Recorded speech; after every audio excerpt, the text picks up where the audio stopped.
इति गुह्यतमं शास्त्रम् इदमुक्तं मया नघ एतद्बुद्ध्वा बुद्धिमान् स्यात् कृतकृत्यश्च भारत. ಶ್ಲೋಕಾರ್ಥ.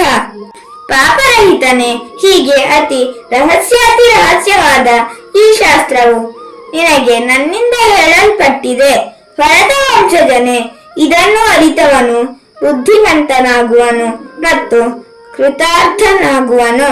ಓಂ ತತ್ಸದಿತಿ ಶ್ರೀಮದ್ಭಗವದ್ಗೀತಾಸು